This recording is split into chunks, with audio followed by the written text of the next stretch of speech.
Welcome to New Mexico Black Rifle Operators Union. I'm your host, Sean.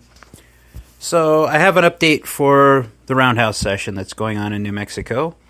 So the state state address was given by our obviously cool little governor, Michelle Lujan Grisham. She's not so great. And she's not so cool. I'm being sarcastic. She's pretty horrible. What she has on the agenda for the Second Amendment is something we need to be very cognizant of. First off, the gross receipt tax, House Bill 79, which I talked about, is actually an 11% gross receipt increase on ammunition and firearms in the state of New Mexico.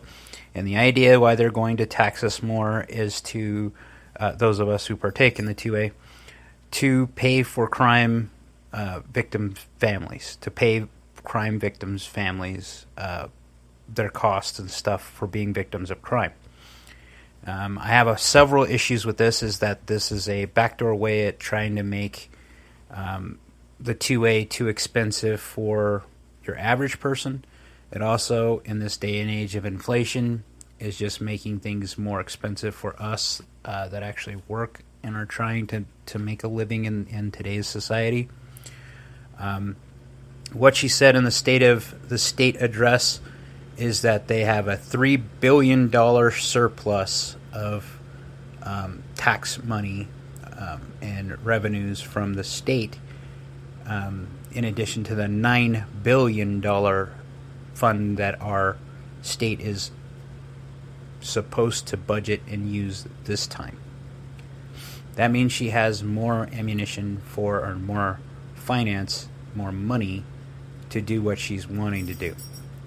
She has 3 big calls for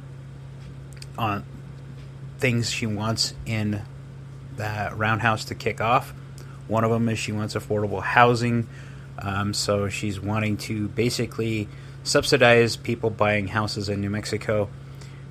Because that's a good thing, because that worked in 2008. That's what caused the financial bubble to crash in 2008 when the government got involved in housing in this type of manner back then. What she was looking at for gun control is what I really want to focus on. She has a call-in for an assault rifle ban, or assault weapons ban is what she put. Now, any one of us who knows anything about the 2A, we know that assault is an action. It's not a term for the gun. The actual assault rifle was something that has the full auto switch. Nothing that we have, or that we have as civilians, that is an assault rifle. What is concerning to me about this is there's also some talk that's going on about her trying to use Martin Heinrich's term about gas-operated guns, and trying to use that in this language that she's trying to use in formulating this bill. Now, the bill has not hit the Roundhouse's legislative rolls yet, so it's not in the House and it's not in the Senate.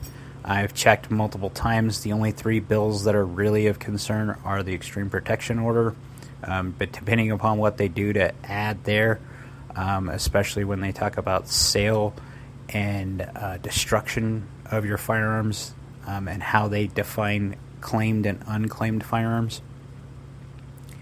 The gross receipt tax, a 14-day waiting period, which there's no empirical data, even out of California, showing that it is any effect on crime at all. So we've had it before in New Mexico. We had a 7-day wait.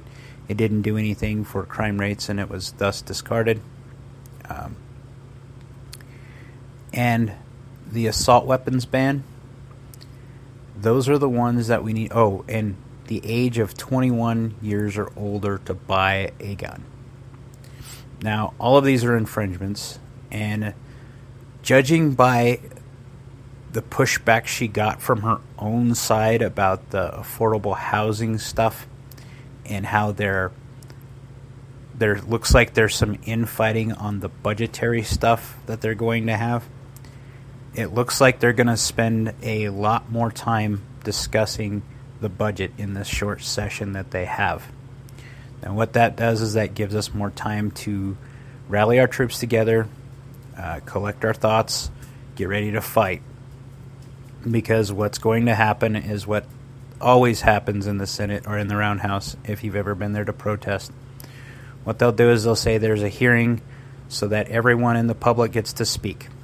Inevitably, they'll have every town there, and they will get a chance to speak, and they'll shorten our time to speak even more because those guys will get dedicated time, meaning that we'll get like a minute. They'll get 5 minutes apiece for every one of their people that are flown in to speak there. The other thing they'll do when they call this to the floor for that hearing is they'll change the room of where it's going to be at the last minute. Now, why do they do that? It's so that they can get less people in the room, and it's so that we're not as organized and make as big of a show of showing up. That's what the Roundhouse does. It's just kind of in the nature of seeing the sausage being made a couple times now. I can say it's horrible. What the bright spots I see are those pieces. That with the surplus of money and everybody wanting to fight for that, there's going to be more discussion, more time taken up in this session. And that will give us a lot more breathing room. Because when it comes to 2A problems or 2A issues in New Mexico, as much as we are a Democratic stronghold or a blue state, we do have this ability to rally our troops, get together, and fight it off. We've done it time and time again. It gets old, especially if you've been in this fight as long as I have been going to the Roundhouse. I don't know if I'll be able to afford yet again to go to the Roundhouse, but I'm planning on it. I may have to carpool with some people because I want to make the rally that's going on there. I do a live broadcast from there. What does the overall climate feel like? In northwest New Mexico, there is zero appetite for this. And when I say that, I mean even at the city level. If you look at the city government in Farmington, city government, every time they hear something 2A happening in Santa Fe, they kind of crap. And they're like, oh boy, we're going to have people showing up on our door. They're going to be calling us, pounding on our door. That's good to do that, but those aren't the people we need to be pounding on the most, are your local officials. You need to be talking to your local representatives that are in the Roundhouse. So in northwest New Mexico, look it up. You can go to New Mexico legislators' website. You can look up your individual representatives, your individual senators for the state. Call them.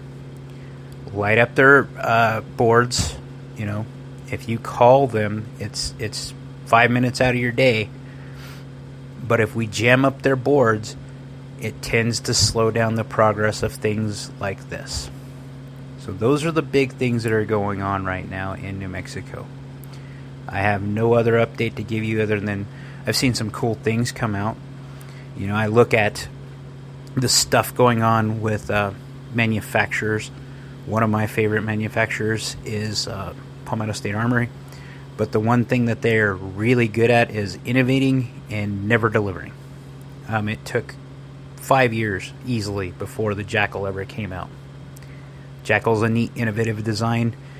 It was something that came out. They have been promising a Krink for at least 3 years that I can remember. So a Krink AK, so a short AK-74U, basically. They're promising that it should be here by February, so before SHOT Show hits. They just released the STG-44 line, and they've said they've got the tooling ready. It should also release sometime in February, depending upon any more shakedown issues. Now, that STG-44 has been in production from Hill and Mac, I think, or HMC or something like that, before they were acquired by Palmetto State Armory for at least 8 years before that. And there are people that have put money down and still haven't got their guns. So if you don't know what the STG-44 is, it is the quintessential assault rifle, what Hitler had in World War II. It was the 7.92 by 33, and this one will be chambered in that caliber, 7.62 by 39, 300 black, and 5.56. So it's an interesting gun. I've handled one before. I've not got to shoot it. I was looking to do that when I went the last time to Battlefield Las Vegas, but they had a return spring fail, and they were trying to find one. I'm hoping that they have one because the next time I go there, I'd like to shoot it. But what I noticed about it is the ergonomics are clunky. The gun, you could definitely tell this was the first iteration that may have inspired other guns like the Kalashnikov, like the M16, because it has a pistol grip, because it has some of the safety features where a safety is located, sort of, magazine releases, those types of things that started to get more refined with the Kalashnikov and with the AR-15 most definitely.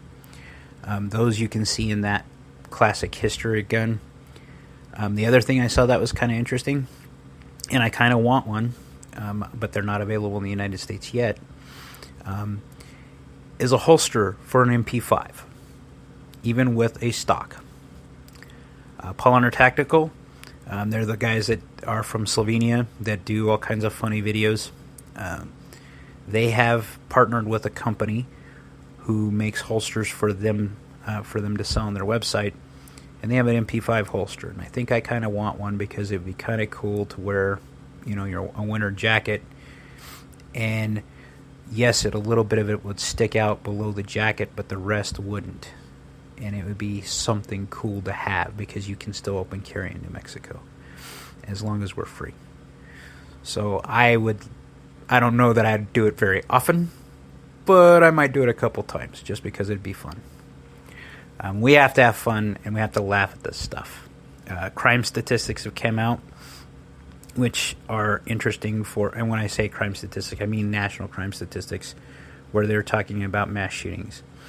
And what they found is overall mass shootings have indeed went up, but it's how they collect those numbers. They're actually lumping in gang shootings and how they change the demographics again for those crime statistics is they're looping in 18, 19, and 20-year-olds into their counts. So we are seeing an uptick in quote-unquote mass shooting events, but now they're also including crime statistics with those because they're using gang drive-by shootings, which always historically have been, and I've said this before on the podcast, they have been crimes. Not that a mass shooting event isn't a crime, but they would actually consider that just a crime, not a mass shooting event. So that's all I have for you tonight. Like, share, subscribe. Most importantly, be great.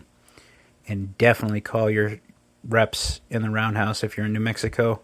Call them in the national level too because they're trying to pass the same type of crap nationally. In case you wanted to know, I'll leave you on this. The Iowa caucus, Trump won handily, 30 points versus 30 points over any of his nearest rivals. Vivek dropped out. So did Asa Hutchins. It's now up to Nikki Haley. She's basically Hillary Clinton in another, in a slightly conservative guise. And Ron DeSantis. So we'll find out more about that on the national level. I keep abreast of those because this is an election year and it's still crazy as hell what's been going on already in 2024. So as I said before, like, share, subscribe, be great.